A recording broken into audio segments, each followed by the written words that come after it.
بعض المباريات المهمة اللي أنت تتورط فيها إذا احتجت الحارس الثاني.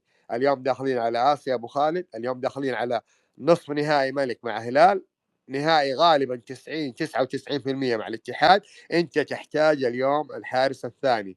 هذا أنا أشوفها يا أبو خالد، أقولها من مساحتك. اليوم مندي أنت تتذكر لما جانا أعتقد في فترة كان حصل له إصابة وغاب كذا مباراة، صحيح؟ مظبوط، إيه غاب 7 فأنت مباريات. اليوم معرض، أنت اليوم معرض لهذا الأمر أبو خالد. نعم ممكن أقول لك أنت كلامك مظبوط. فأنت أنا إدارة اليوم أعطيك من الخبرات اللي مرت علي كرجل مشجع وكرجل راصد في التاريخ، وإنه ما ضيع الأهلي إلا حراس المرمى في اللحظات الأخيرة، بل إنه تعاقدات معينة لو صارت من بعض الأمراء والرموز لحراس مرمى معينين بالأسماء في تلك الفترة وكانوا قريبين من الأهلي، اليوم كان خارطة البطولات تغيرت ترى، واليوم أنت كان في صالحك بطولات كثيرة راحت منك. فاليوم نحن نقدم لهم النصيحة هذه لعل وعسى يسمعونا، ولعل وعسى أنهم هم في النهاية المنجز ترى لهم، ترى المنجز ما هو لي ولك، ترى هم اللي في المنجز، ترى أنا مجرد مشجع وأنت مجرد مشجع، أنت اللي راح يكتب اسمك التاريخ، أنت فلان وأنت فلان وأنت فلان. اليوم احنا نقدم لكم عصارة ما مر علينا من هموم وغموم الكورة ودهاليزها. فاليوم انت ريح الولد هذا نفسيا وخليه حارس ثالث يا اخي، ما في مشكله، وجيب حارس ثاني محترم يمشي معانا الموسم 6 شهور، يكون خليفه لادوارد مندي في اللحظات اللي احنا نحتاج، انه حصل غياب، حصل لا سمح الله ايقاف، حصل عقوبه انضباطيه، حصل اصابه، حصل طرد، كل الامور هذه وارده، يعني وارده جدا. فمع صعوبة المنافسات اللي جاية معاك، ما انت قاعد تلعب مع فرق اسهل منك وانت مدجج بالنجوم وحتعديها حتى لو بحارس أصلا ثاني معروف ثاني. الثلث الأخير التنافس يصير أقوى، ما في الإصابات شك. أكثر، إيه يكون وضعك أصعب. فيعني احنا لو ما طلعنا بالمداخلة هذه الا بالرسالة هذه للاخوان في النادي، مشكورين انهم هم يتفاعلوا معنا، نقول ان طب شاء ترى الله. ماتريس الجديد. سحب شارة الكابتنية من علي مجرشي ضروري. اليوم يا علي، انت قدمت مباراة كبيرة وشكرا لك، وانت على المستوى العام انا اشكرك، وانت لاعب يعني خلينا نقول معبي خانتك، وانت فخر الموجود، واحنا عارفين اليوم على مستوى المملكة ما في اظهر، على مستوى المنتخب انت شوف مين بيمثل المنتخب عشان تعرف الفقر الفني اللي حاصل في الرياضة السعودية وفي اللاعبين. فاليوم يا علي انت شكرا، وانت كابتن، وانت لاعب كبير، وانت جيد، وانت واحد من المنظومة.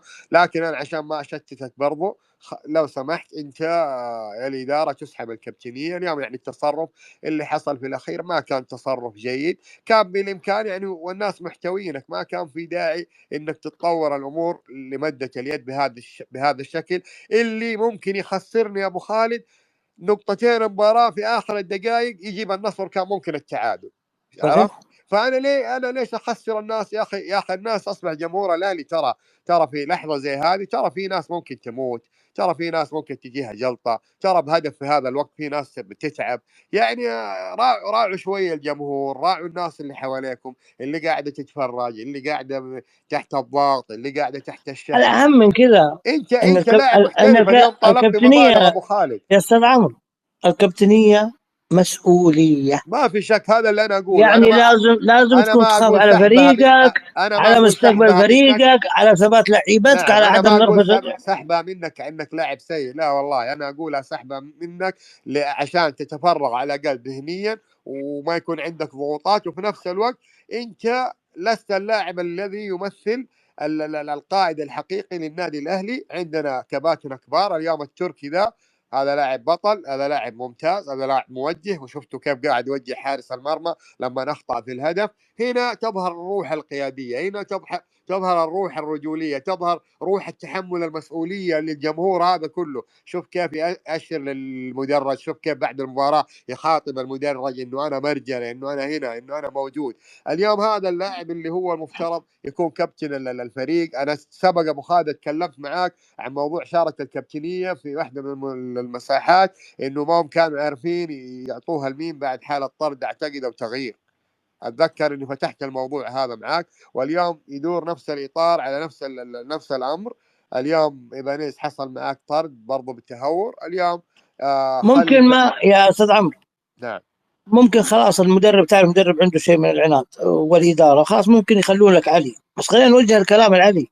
نقول له ان الكابتنيه دي تحلى مسؤوليه. بالمسؤوليه يا علي، بس مسؤوليه. انت بس مسؤول، انت بس مسؤول مو بس في المباراه دي، انت مسؤول حتى عن مستقبل فريقك. انت وليه مسؤول عن وليش ابو عن وليش ابو عن زملائك انهم ما يتوترون. يجب انك وليش تكون ابو خالد اهدى. المدرب مع كل اركد. التقدير ولا الاداره اذا حطت قرار ما ترجع انا عنه؟ اقول لك خذ ليش كلامي، خذ ليش كلامي. ليش ما حخش ما ليش حخش في مساله ليش. عناد يعني؟ ليه؟ ما لا حخش في يا ليش. اخي يا اخي، انا اليوم سويت حاجه، انا على المستوى الشخصي مثلا رايت انه هذا التصرف ما انا كان. ما حخش في ليش؟ ليه؟ لاني حريح راسي، لاني عارف انهم حيخلونه كابتن، فبما طيب انه بعدين اذا مين حيخلونه يدفع؟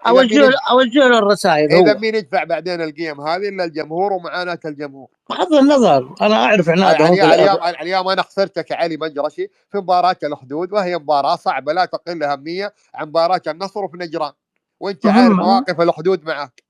واليوم خسرت صالح ابو الشامات برضو بكرت مثلا ما له داعي. اليوم خسرت اعتقد حسب اللي مكتوب اتنقان ايضا اخذ كرت وما راح يلعب. يعني اليوم انا خسرت 3 لعيبه مع الثلاثه والاربع اللي برا في افريقيا، فاليوم ارجع اخسر مره ثانيه 6 ضريبه 7. ضريبه كبيره كانت للمباراه.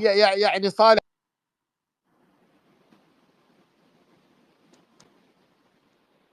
اي راح صوتك يا ابو سراج. تسمعني ابو اي خالد؟ اي جتني مكالمه. اي رجع تفضل. اليوم انا اللي اقصده الكرت اللي اخذه منطقي ويفيد فريقي، امنع هدف، امنع انفراد، اخذه على هذا المحمل، انا كرجل اقبله بل واشدد عليه لانه في صالح النادي الاهلي. لكن اليوم انا خسرت بهذا يعني علي ما كان في داعي بعد ما حاوطوك الناس انك تمد يدك. انتهت المشكله على كذا، وارجع خانتكم وامشي. انت كابتن الفريق، يعني انت المسؤوليه عليك والحمل اكبر. فاليوم نعطي بعض التوجيهات. موضوع الحارس، موضوع الكابتنيه للاعب اللي يستحق. الان اللاعب التركي هو انا اللي اراه انه هو الكابتن الاول والقائد الممتاز بعد الحارس، ان كان رجع من افريقيا يكون هذا الحل الان، عشان اللعيبه هذول اللي عندهم بعض التهورات او بعض الخروج عن النص ما ينفعوا ان هم اللي يديروا المشهد في الملعب عموما للاهلي. موضوع الكابتنيه حينتهي مجرد ما يرجعون اللعيبه، ما حيكون ذيك القصه الكبيره يعني. لا، وعلي معروف عليه انه لاعب حركي، لاعب ما هو هادي. انا اقول لك الكابتنيه المفروض انت تعمل حساب فريقك. انا المباراه الجايه بيتوقف عندي انتقال ماخذ كرت، ابو الشامات ماخذ كرت. انا عرفت خلاص انهم متوقفين، وعرفت ان ابنيز ما بيلعب، وعرفت انه عندي 4 لعيبه. انا لازم اكون في اعلى حالات الانضباط اذا انا قائد. طبعا طبعا طبعا طبعا طبعا، ما كلامك سليم. عموما هذا اللي حصل الان. احنا خسرنا ايضا لاعبين جدد، مباراه صعبه امام الحدود حتكون، بس احنا اليوم نبغى نفرح. الفوز كان يستحق الفرح. انت اليوم 10 سنوات لاول مره في التاريخ الاهلي يمر عليه حاله زي كذا، انه هو ما يكسب على ارضه في امام فريق او حتى النصر تحديدا. اليوم انت كسرت هذا ترى الرقم. اغلبها تعادلات على فكره يعني. آه المهم يا استاذ عمرو، المهم انك انت السنه دي اخذت منه سوبر لاول مره تلعب بطوله في ما في الصين. شك. اليوم في خليت المعترك قلت للهلال لعب. بكره زي اللي هزموك اياها. انا اليوم خليت غريمه اللي يكره كره الدنيا، قلت له روح خذ الصداره صحيح، بسببي انت انا. عدت هذه حسابات الدوري اعلم ابو. اعلم من كل الخرابيط حقتهم هذه مؤلمه ما في شك. اليوم انت ابو خالد في حاجه حتى اكثر ايلاما بطريقه غير مباشره. اليوم انا ارسلت رساله للنصر بعد السوبر وبعد مباراه اليوم، بعد تحويل دفه الدوري ولخبطه الدوري والمراكز اللي حتحصل الان، وانه التعاون حتى ممكن يدخل، وانه الاهلي ممكن يجدد فرصه الان في المنافسه على الدوري بعد الفوز التاريخي هذا اليوم. انه اليوم الاهلي ارسل رساله مره اخرى للنصر وقال له ترى انت لو كنت قدامي في نهائي اسيا انا برضه ممكن راح افوز عليك. فبالتالي اليوم اللي كل من شكك في الاهلي، اليوم الاهلي رد مره واثنين وثلاثه من الملعب، واليوم رد كان عنيف. اليوم رد بالنقص، اليوم رد بطرد اخر 7 دقائق او 8 دقائق.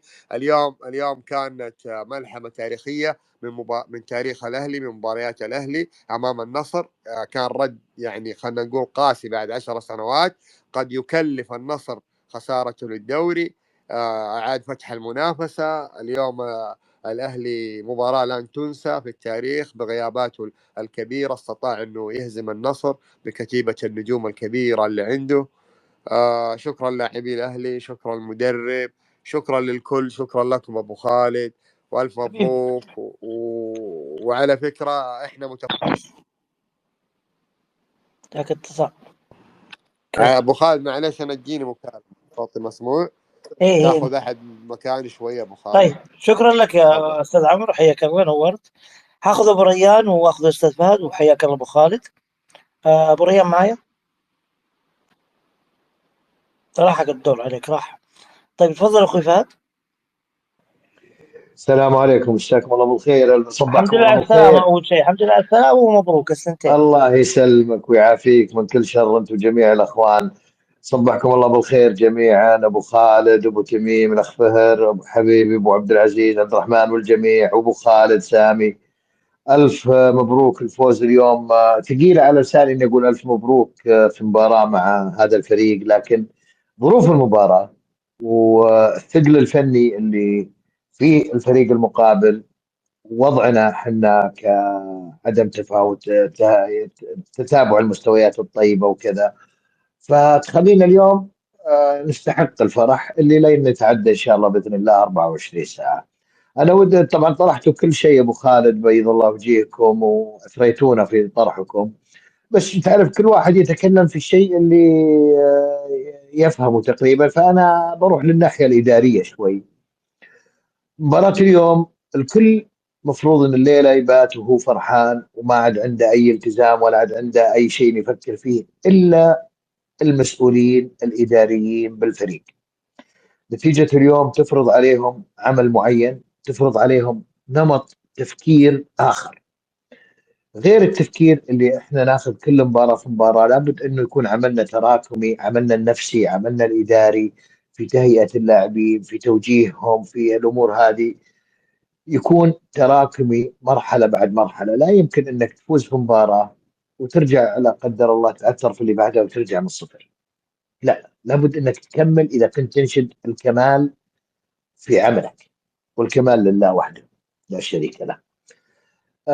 ثلاثه لاعبين اليوم ودي اتكلم فيه، وعبد الرحمن الصامبي. عبد الرحمن الصامبي كاد يضيع المباراه، لكن ارجو عدم القسوه عليه، لانه الحارس جيد، ما هو واو او رائع او، لكن طالما انه هو الموجود وجالس يجتهد فيستحق الدعم، ويستحق ان دائما نذكره في الغلطه بس بطريقه ان ندعمك بالتحسن. علي مجرشي لا حول ولا قوه الا بالله، يعني من احسن اللعيبه ارتفاع في المستوى في السنتين الاخيره، لكن في بعض الامور ممكن تضيع الفريق. يعني اليوم لو لولا ستر الله كانت ممكن المباراة تروح منك في الوقت الضايع، وفي شيء ما له سنة، أو في شيء أنت كابتن الفريق، لازم إنه لازم إنه البطاقة هذه ما تمر مرور السلام، و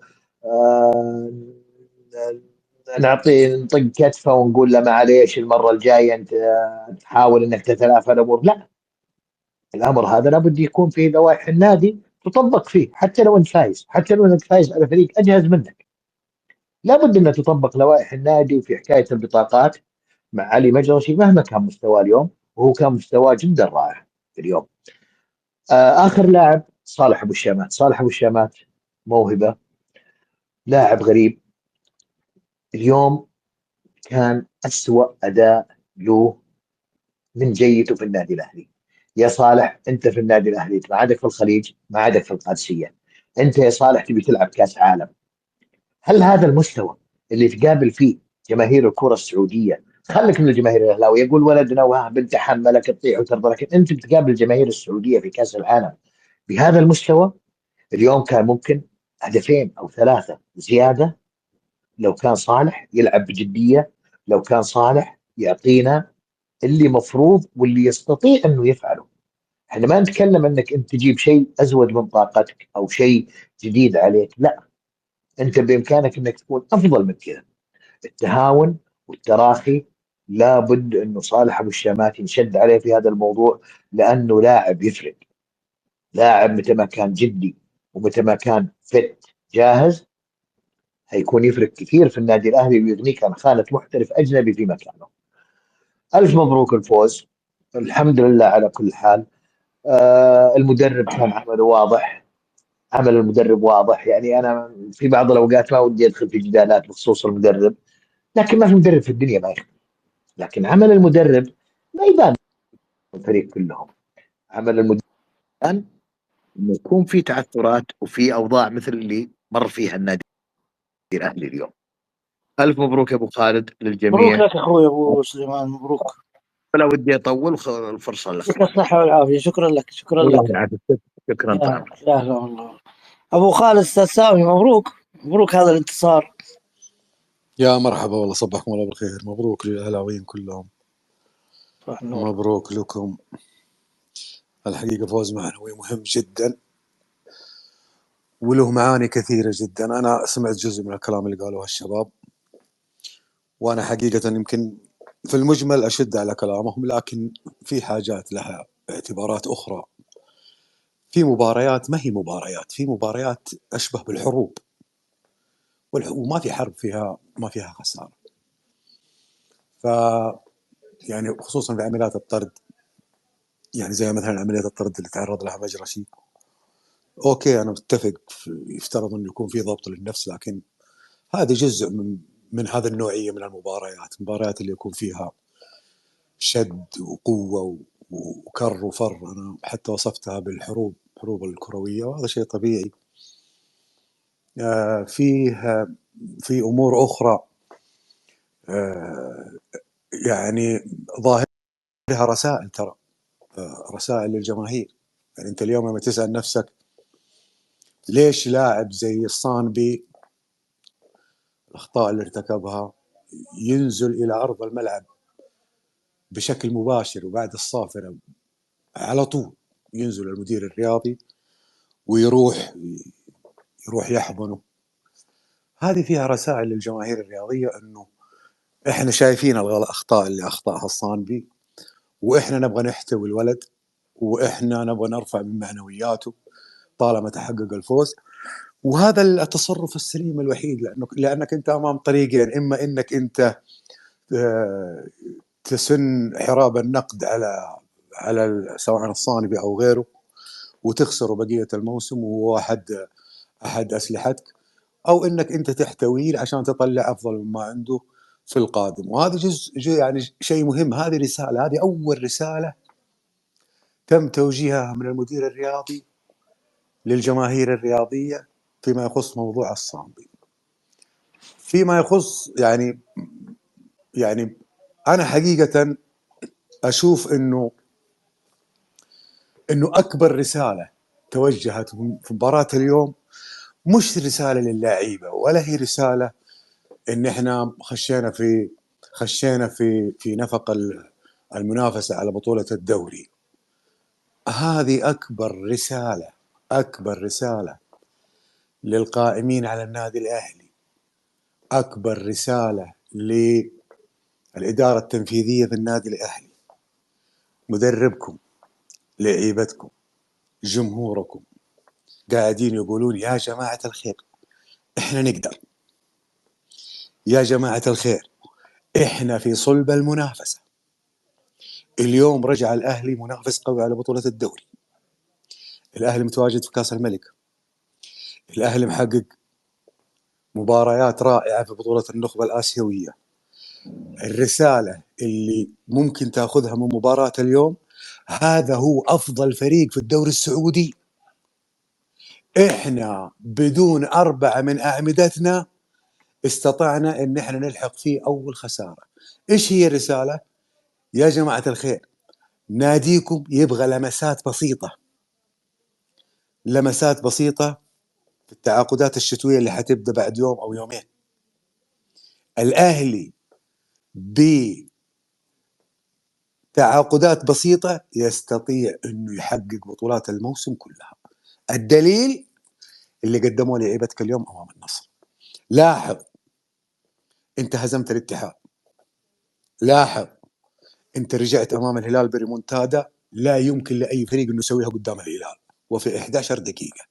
لاحظ انت انتصرت على القادسية اللي ترعى ارامكو 3 مرات في موسم واحد.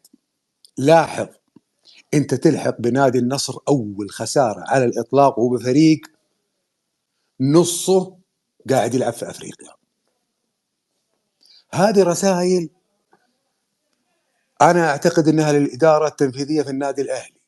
فوز اليوم لا يعني انك انت تجيني في الاداره التنفيذيه في النادي الاهلي وتقول شايفين كيف الاهلي بخير ومو محتاج شيء. لا يا حبيبي، الاهلي ارسل لك رساله وقدم لك مهر، قاعد يعطيك جارنتي، قاعد يعطيك عربون انه هذا النادي لو انت استمعت جيدا للمدير الرياضي ومدرب الفريق في هذا النادي واعطيتهم الحاجات اللي يحتاجونها او الخانات او الطلبات اللي هم يبغونها، هذول الناس راح يسجلون اساميكم انتم في الاداره التنفيذيه بالذهب في تاريخ النادي الاهلي.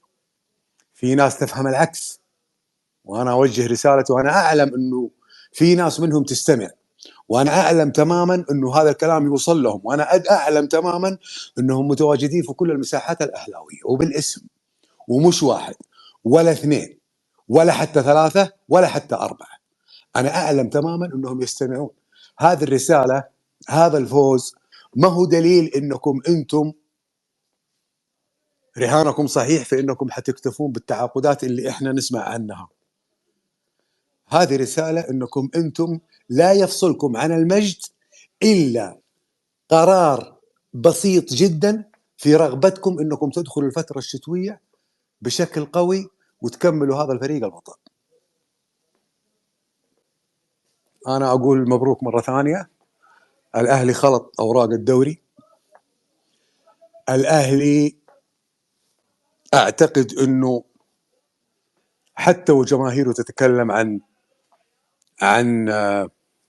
انه يكتب على سطر وينقص سطر، حتى والاعلام في البرامج الرياضيه يتحدث عن فريق لا يستطيع ان يفوز ببطوله الدوري وغير مؤهل لبطوله الدوري. انا ايدكم، الاهلي في اسوأ حالاته، وهو يجندل ابطالكم واحد ورا الثاني، وهو يتسيد القاره، ومع هذا كله ترون انه فريق غير مؤهل لبطوله الدوري. انا اتفق معكم، لان الاهلي مؤهل انه ياخذ بطوله اوروبا حينما يكون في وضعه الطبيعي، مش الدوري حقكم هذا. شكرا يا ابو خالد. استاذ سامي، ممكن اسالك سؤال من بعد اذن ابو خالد؟ تفضل حبيبي. استاذ سامي، بعد المباراه رسل غرد تغريده المراسيل ويقول في التغريده حقته كيف وضع الاهلي في قائمه المباراه: 7 لاعبين اجانب: ديميرال، تنجانا، ماتياس، جالينو، توني، دامس، إنزو. ولديه 3 لاعبين مع منتخباتهم: مندي، كيسيه، محرز. ولاعب موقوف بالكرت الأحمر إبنيز. 11 لاعب مسجلين في الدوري الذي لا يسمح إلا ب8 كبار و2 مواليد. تعليقك على هذه التغريدة أستاذ؟ هذا في القائمة. أنت تقدر تجيب لاعب مواليد من الناس اللي يلعبون في فريق 21 سنة وتلاعبوا في الفريق الأول. هو فاهم الموضوع غلط. ومع هذا كله أنا أتمنى أنهم يلحقونه، وأتمنى أنهم يحتجون، لأنهم راح يخسرون داخل الملعب وخارج الملعب زي ما خسروا موضوع السوبر وخسروا المواضيع الثانية كلها.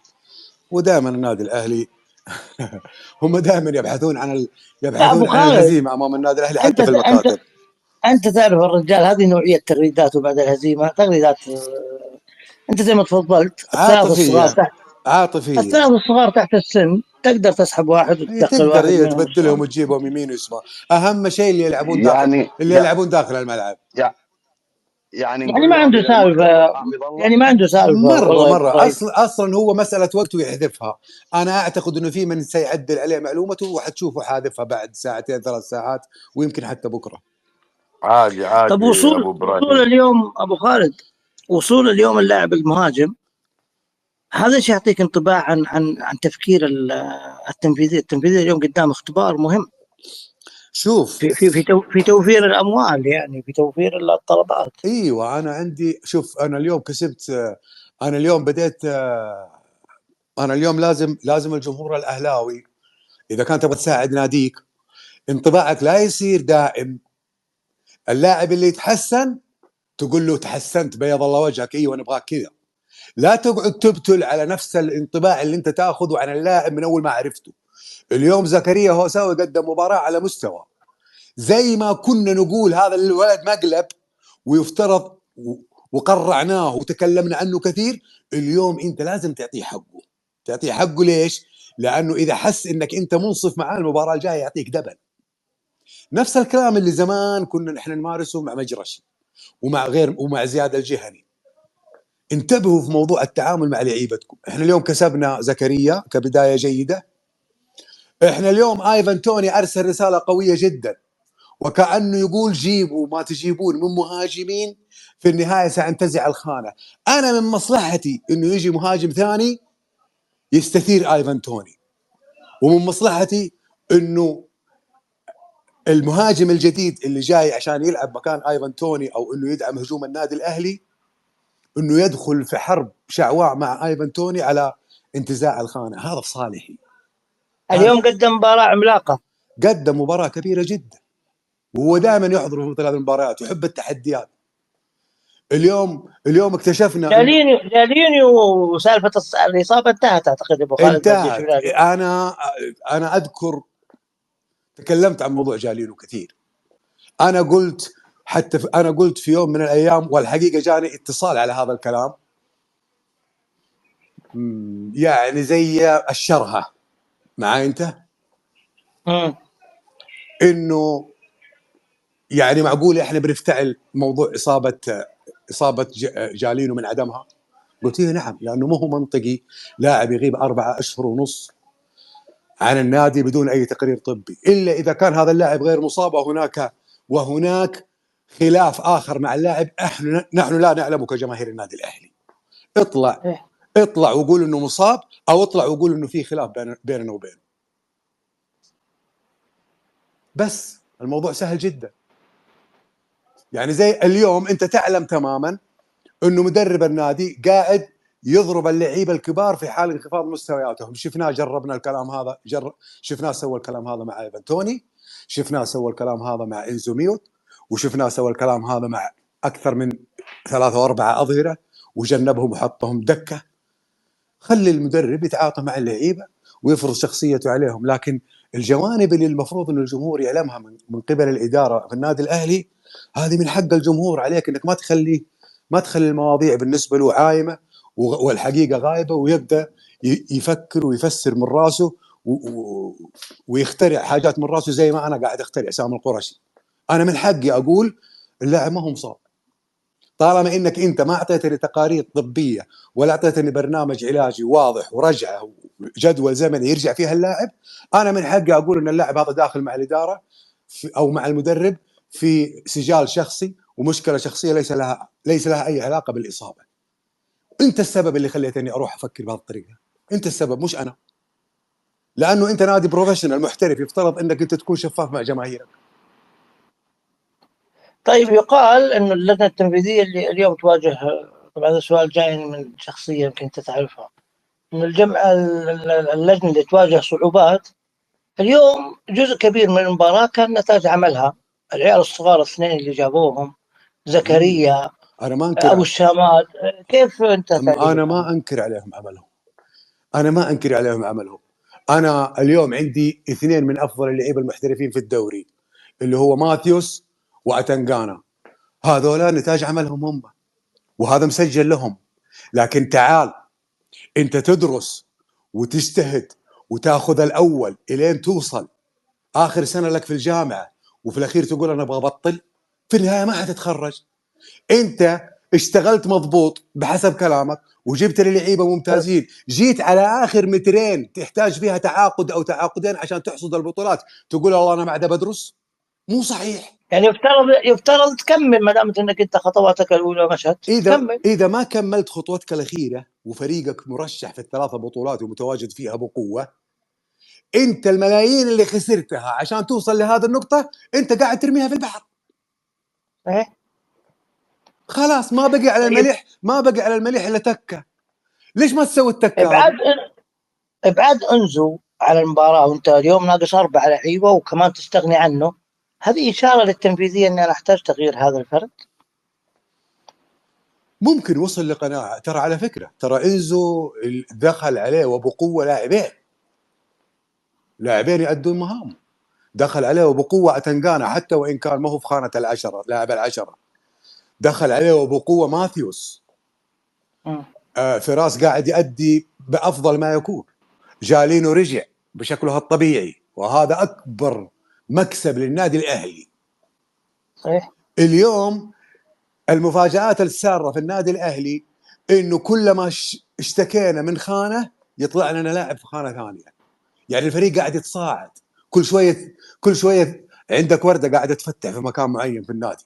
يعني مكاسب على مدى مكاسب، ايوه التناوش. مكاسب. اليوم أنا فرحان جدا بزكريا، وأتمنى من صحيح. جمهور الأهلي ما عليكم من مجرشي هو يحاسب نفسه ويعرف نفسه. وأنا أعرف وتجيني الأخبار وأعرف تماما، وأتكلم عن علم. مجرسي متضايق من نفسه من اللي سواه اليوم، عن علم. خلاص، إذا في شخص أو لاعب يحاسب نفسه بنفسه، هذا اللي احنا نبغاه. انتم لا تقسون، ما دام حصل الفوز ولله الحمد مشوها عدوها المجرشي. هو الفوز مهم، بس خوفك نعم. فرحة الفوز. انت حتروح نجران، حتروح كيف؟ انتقانا هذا حيكون غايب، ابو الشامات حيكون غايب، مجرشي حيكون غايب، ابنيس حيكون غايب، زايد الثلاثه. يعني انت حتروح بنقص كبير. واساسا عندك مشكله مع الفريق ذا، ما عمرك فزت عليه في ارضه ومتفوق عليك بعدد الفوز. والله شوف، احنا قبل تبدا مباراه النصر كنا نتحدث عن الغيابات. اليوم اللاعبين اللي قدروا يفوزون على النصر ب4 غيابات مهمه، اعتقد انهم قادرين يتجاوزون خصمهم. بس صعبت الغيابات اليوم. الحين تنقانا عنده كروت توقفه. تقريبا اخذ كرت اليوم، اخذ كرت المباراه اللي فاتت كرت، وعنده ثلاثه ومهد من المهددين 4 لعيبه من الاهلي كان. ايه شوف يا ابو خالد، احيانا في مباريات ايقونيه تثبت انك انت الكبير هنا. هذه المباراه تبحث عن نتيجتها، لانه عارف ايش اللي يقصد ابو خالد، انك انت عدت للامل، عدت للمنافسه، فرصت نفسك، تقوم تروح تفقدها في مباراه قادمه بسبب هذه الكوارث اللي حصلت اليوم. انا بديت كلامي وقلت لك ما في مباريات اشبه بالحروب، وما في حرب وفيها سلام. مباراه اليوم ال3 نقاط كان لازم يكون لها، كان لازم يكون فيها خسائر. مستحيل تخرج من مباراه بهذا الحجم وانت ما عندك خسائر، مستحيل. صحيح. ايه خلاص انتهى الموضوع. وخصوصا انك مفرغ من اهم جنودك ال4. صحيح. انا يهمني يمكن كثير من الاهلاويين، انا يهمني اكسر السلسله هذه البايخه اللي ماسكينها علي النصراويين يتحدثون عنها الاعلاميين الفارغين عقليا في جميع القنوات. ايش اللي تترك لي كل الارقام اللي ما بيني وبين النصر اللي انا متفوق فيها تاريخيا، وتجي تمسكني في اخر 3-4 سنوات تحدث عن موضوع انه النادي الاهلي ما فاز على يا اخي، وتترك لي بطوله انا لعبت معاه مباراه بطوله وفزت فيها. مبارياته ما جابت له بطوله معايا اللي انتصر علي فيها. تبغاني اعدل هذا الخطا التاريخي؟ انت استفزيتني وانا عدلته اليوم، ايش استفدت؟ عموما اليوم احنا وصلنا لمكسب كبير. اللي اقصد ابو خالد انه يعني الثبات من بعض اللعيبه مهم. انت لازم اليوم تستشعر ظروف فريقك، عندك نقص كثير، مبارياتك القادمه كيف حتكون، هل انت عندك بطاقه؟ يعني زي ابو الشامات اليوم اخذ بطاقه مجانيه ما تتاخذ. طيب توقفت على المباراه الجايه، طيب ايش حستفيد انا؟ والله يا ابو خالد انا اليوم زعلت في تبديل جونزالفس ادى اليوم مباراه، بس اعتقد انه انهك ابو عبد العزيز. والله ما انا ما شفت انه هو ارهق ولا انهك. لا ترى المدرب اتكلم معاه يوم طلع مسكه. اي والله اني زعلت اتكلم معاه وسأله انك انت عندك قدره تكمل واضحه، على طول غير بعد. هو الولد من مباراه السد اللي في قطر، وهو يعتبر النجم الاول في النادي الاهلي من رجال. صحيح. قدم نفسه من هذيك المباراه وعنده ثبات، واصبح لاعب يعني قوي جدا في النادي الاهلي. انا اقول لسه قدامه كمان. ايوه انا اقول ولا زلت اقول واكررها، اتركوا المواضيع تمشي زي ما هي. احنا متواجدين في الدوري نعم بعد ما فزنا على النصر، لكن ما ننسى انه انه هدفنا الاول، احنا عندنا بطولتين هي هدفنا الاول وهي اللي لها الاولويه، اللي هي كاس الملك واللي هي بطوله النخبه. اليوم الفوز هذا اعطانا طمانينه للنفق والمباريات القويه اللي حنخوضها في رمضان، وهي اللي حتكون الفيصل. انا اقول حتى لو راح علي الدوري، انا اليوم فقط اثبات ذات امام النصر، انا موجود، الكبير حقكم موجود، فلا حد يهايط. انا هذا اللي يكفيني من هذه المباراه. صحيح ابغى بطوله الدوري، لكن انا عندي اهداف اهم، خصوصا بسبب الغيابات اللي انا قاعد اعاني منها، ولا حد حيلومني. انا بالنسبه لي اقول جماهير النادي الاهلي الليله افرح، لكن بكره مطالباتك لا توقف الاداره التنفيذيه في النادي الاهلي، انه لازلنا نطالب بتعاقدات شتويه نوعيه للنادي الاهلي وتفرق في مسيره النادي الاهلي. ارجعوا لهم، لا توقفوا. نقطتين انا بسالك عنها. انت تفتكر حراك الشتويه اللي فات كيف كان الاهلاوي الكبير؟ صحيح. السنه دي ما في حراك على الموضوع ذا، ايش تعليلك؟ لا شوف، ترى العالم هذول يتاثرون باللي يقولونه الجماهير. اذا شافوك مقفي ولا انت يم التعاقدات وتسولف لي عن ياسله وتسولف لي عن لعيبه هذا كويس وهذا مو هو كويس، وتروح تسولف لي في مواضيع جانبيه وقشور لا تفيد ولا تغني من جوع، ترى بينبسطون وبيطنشون الموضوع وبيروحون معاك في مواضيعك. لكن اذا شافوك انت قفلت مباراه ملف النصر بعد ما تحتفل الليل وبكره وبعده احتفل، ما عندك مشكله 3 أيام، وترجع لنفس النقطة اللي كنت تتكلم فيها قبل مباراة النصر، أنا أعتقد إنه العالم هذول حيستجيبوا. على الأقل إذا كان عندهم إذا كانت نسبة إنهم ما بيتحركون 100%، على الأقل مع الضغط الجماهيري ومع المطالبات الجماهيرية، وأنا أعتقد إنهم حيتحركون على الأقل لنصف الأهداف اللي يطلبها الجمهور الأهلي. ويمكن حتى ابو خالد احنا الاهلي اليوم يمكن يقول لك بس غير لي انزو، جيب لي صانع لعب على مستوى، واذا قدرت تضيف لي لاعبين محليين بقيمه سعود ولا مراد ولا ممتاز، ما احنا مو طالبين كثير ترى. والله انا على المستوى الشخصي اعتقد حيكون في لاعب فوق السن، اعتقد بديل ايوه عن انزو، اعتقد انه حيكون في لاعب فوق السن وفي لاعب محلي. طب يعني مبدئيا ما بطاله، يعني احسن من لا شيء. هذا اللي انا يوصلني بشكل او باخر، ولا اجزم، لكن هذا اللي يوصلني. خلي الجماهير اذا كان، ما دام اني انا يعني توصلني اخبار حتى لو ما كانت مؤكده ولا لي ذنب فيها ان صارت او ما صارت، لكن انا هذا اللي هو خبر قضاء تحت انهم يحاولون يودون انزو اعاره لاوروبا ويجيبون لاعب مكانه، يعني هذه المحاور اللي هم يحاولون يذهبون. انا اقول الفلوس ما هي عائق، خصوصا انه دائره اختياراتك 3 مواقع. الموقع الاول لاعب ذو مبلغ عالي جدا من اوروبا، لنسلم جدلا انك ما تقدر تدفع هذه المبالغ، ما تقدر تدفع 60 وال70 وال80. انا اقول انه الدوري عندك، جوه الدوري في لاعبين على مستوى عالي جدا جدا في انديه الوسط وفي الانديه المؤخره، لاعبين يشيبون براس الانديه الكبيره اذا لعبوا قدامها.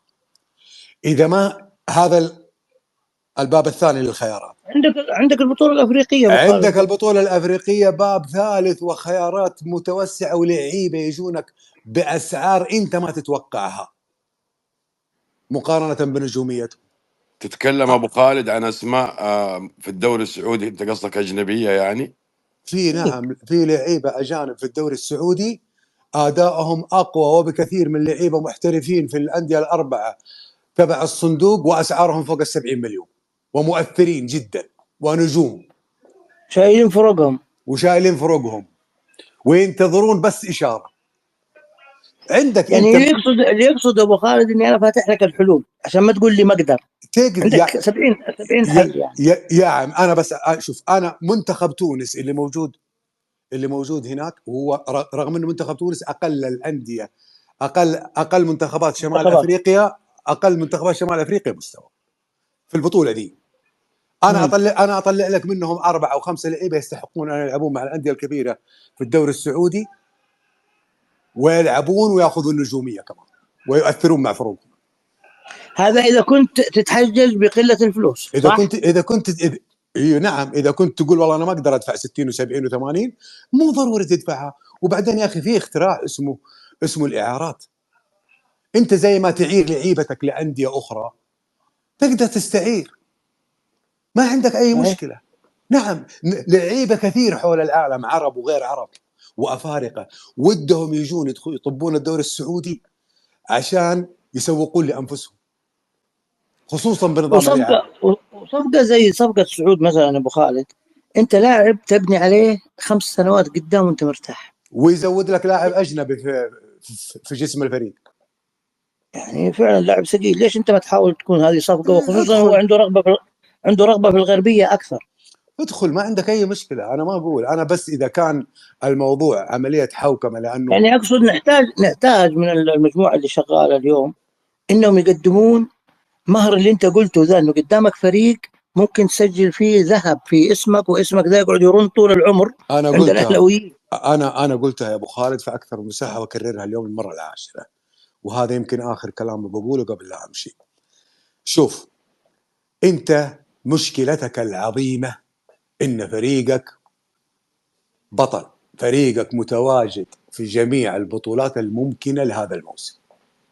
حظك كذا يا اخي، فريقك كويس، لعيبتك يبغون يحققون بطوله، لعيبتك ناشبين لك في اسيا متاهلين لدور ال 16، في كاس الملك ما بينهم وبين البطوله الا مباراتين، في الدوري هذا لهم هزموا لك الاتحاد، هزموا لك القادسيه، هزموا لك النصر، وناشبين لك يقول لك لا احنا نقدر ونقدر نلحق ونقدر نجيب الدوري.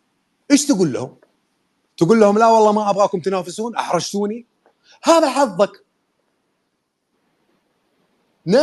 ناس يبغون يسجلون اسمك من ذهب في تاريخ النادي الاهلي، تقول لهم لا. ابو خالد صباح الله بالخير. اسمح لي حبيبي، هلا حياك الله. انت اثرت نقطه صراحه، يعني خليني اتفق معاك انك انت مؤثر على الجمهور الاهلاوي في السوشيال ميديا وفي طلباتك، زي ما تفضلت. انا اتفق معاك انك انت تتجه الاتجاه الصحيح على حساب انك تجيب الاستحقاق اللي للكيان. لكن ابو خالد اسالك عن رايك. اللاعب البرازيلي هذا انا سمعت اخبار انه يمكن بكره يجي يوقعوا معاه، مع انه اثاروه وصل اليوم. وصل.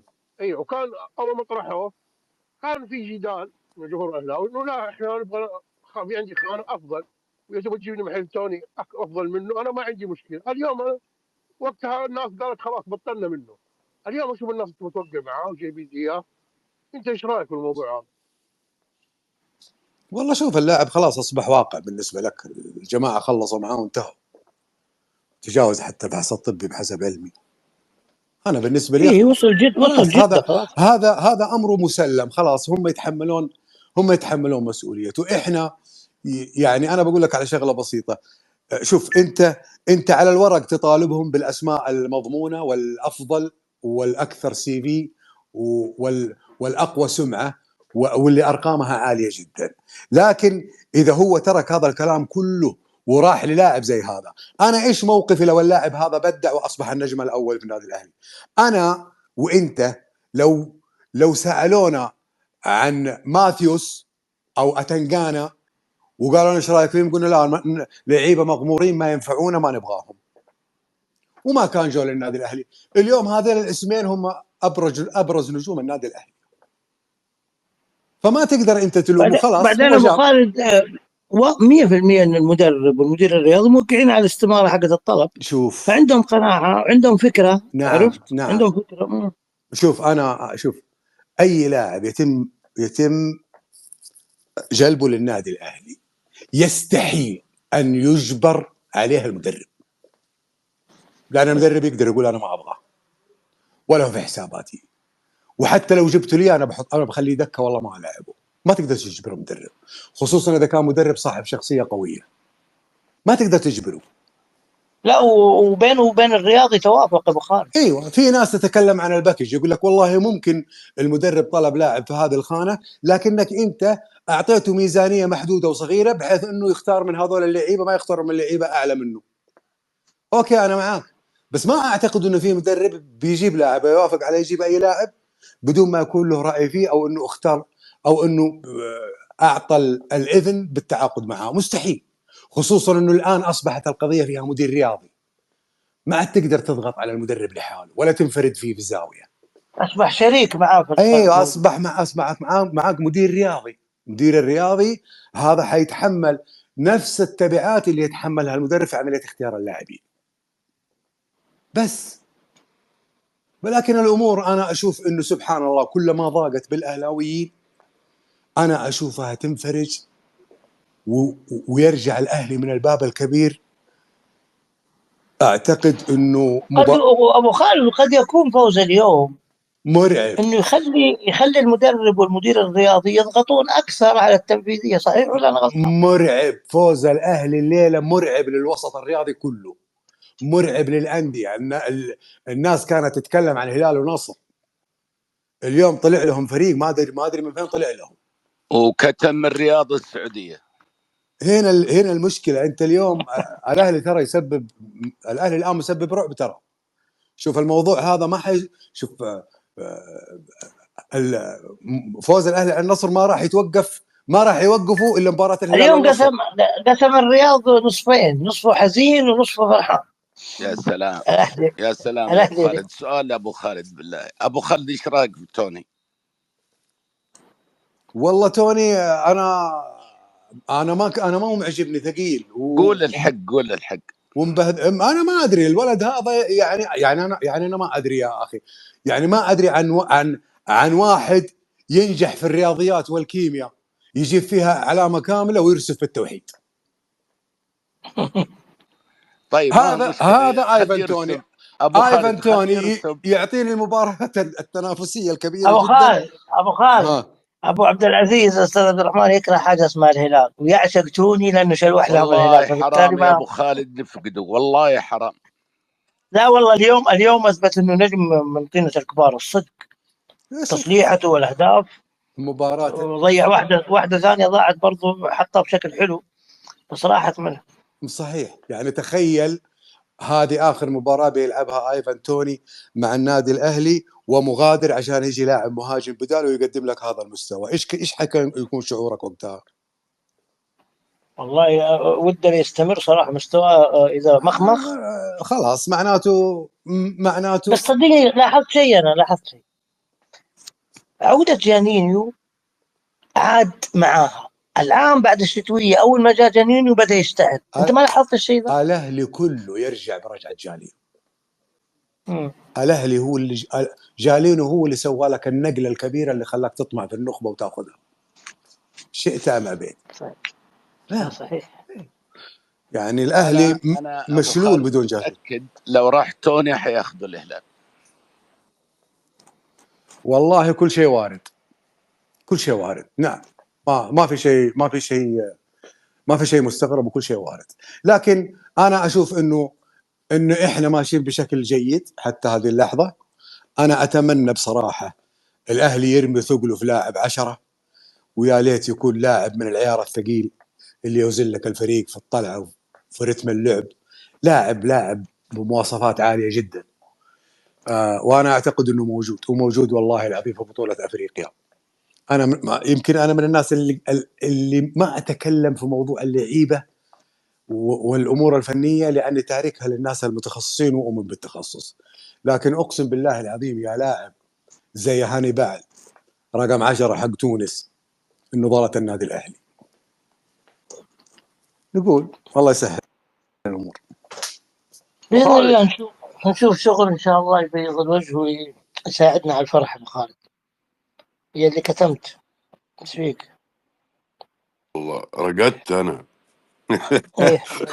ابو خالد استاذ سامي الله يعطيك العافيه، رسالتك كونك اعلامي توجهها لصالح ابو الشامات.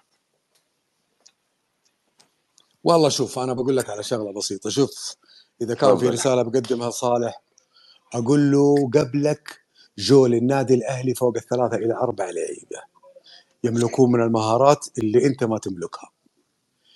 الكلام هذا شفناه في الاتحاد، شفناهم في الهلال، شفناهم في أكثر من نادي، لعيبة مهاريين ومستقبلهم عال. كرة القدم ما هي مهارة بس، كرة القدم جدية وإيجابية. أنت عندك من المقومات اللي تخليك نجم الكرة السعودية الأول، لكن هذه المقومات لازم توظف للجماعة مش للظهور الفردي.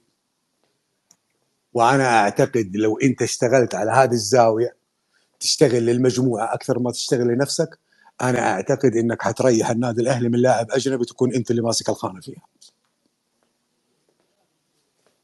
عموما طيب ألف الظاهر هو من نوعية أبو خالد، ابو من نوعية خالد ايش؟ طيب ابو خالد الجلسات اللي في الكفي مع اللاعب الاهلاوي السابق، واكبر دليل حتى انه غير رقمه الى لا لا لا لا, لا 24 ما نفس. ودنا نخش في لا ابو، ما ودنا نخش في النقاط ذي. لا احنا في طيب وقت فرح وش قاعدين نسوي. معلش يا ابو خالد، بس معلش يا ابو بالنسبة خالد. لابو الشامات، انا بسأل ابو خالد في نوعية لعيبة، وانت يمكن معاصر في نوعية لعيبة لما يجي له شو كذا ونجومية شوي، اذا انت تناخذ احتياط ربع ساعة خلاص ما يعطيك، مزاجي متعكر وزعلان وعرفت. اعتقد انه هو يفكر بالطريقة دي، بس انا ابغاه يشوف فراس، شوفوا فراس وين تحطه في مكان يعطيك طاقة. يا اخي ولد رجل، ولد محترم، ولد يعني محترف حقيقي، انا ابغى يتعلم منه صالح. صحيح. تفضل. فراس مثال للاعب اللي يعطي للمجموعة ومجهوده واضح جدا جدا، حتى زملائه الأجانب يثنون بمجهود فراس. هذا الموضوع ما هو صعب على صالح، يقدر يسويه. وبعدين ترى على فكرة ترى ما في شيء مضمون، باقي وقت على كأس العالم. ترى على فكرة الاختيارات حتكون خلال ما يتم تقديمه خلال الأشهر الجاية، وما في لاعب ضامن انه موجود في كأس العالم القادمة الا يمكن لاعبين او ثلاثة فقط كحد اقصى. فانت وهذه دفعة معنوية حلوة ابو خالد بالنسبة، ما هو بس انت ايش للمجموعة كلها، المجموعة ايش كلها الأربعة اللي بيلعبون في كأس العالم. يجب عشان تمثل منتخبك وتاخذ البراند ذا اللي تشتغل يسجل لنفسك، فيه، تعمل الآن لناديك وتروح لمنتخبك. انسى ناديك، اشتغل لنفسك.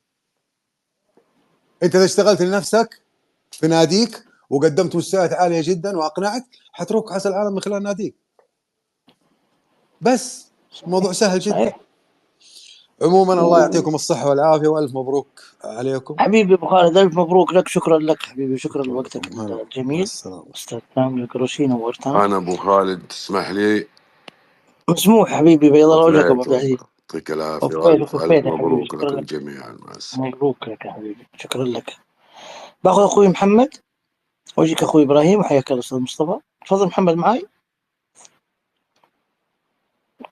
طيب تفضل استاذ ابراهيم. السلام عليكم. السلام، أسعد الله مبروك. صباحكم. الله يبارك فيك. أسعد الله صباحكم جميعا بكل خير. أول حاجة ألف مبروك لكل الأهلاويين هذه الشخصية والانتصار. يعني احنا سمعنا كلام كثير، يعني خلينا نسجل أنا يعني بعض الملاحظات. إنه أنا ما يهمني مين انتصر أو مين تصدر أو مين تحسن موقعه في الدوري، أنا يهمني الأهلي إنه يتجه للصدارة. ولا زال عندي أنا يعني مشكلة أو غبنة من مباراة الفتح. يعني مباراة سهلة، مباراة تقدر تحسمها من أول نص ساعة أو ربع ساعة وتخلصها، في الأخير تخسرها 3 نقاط. يعني لأول انتصار كان للفتح في الدوري على حسابك. إذا أنت عندك مشكلة ولازم تتعدى. لكن خلينا أقول اليوم انتصار اليوم لم يكن 3 نقاط فقط، كان إثبات للشخصية، كان إثبات للقتالية، كان تحدي أهلاوي أنه أنا موجود ولا زلت في المنافسة وسأعود للمنافسة رغم الفارق النقطي اللي أعتقد ليس كبير، وخصوصا أنت في الجولة 11.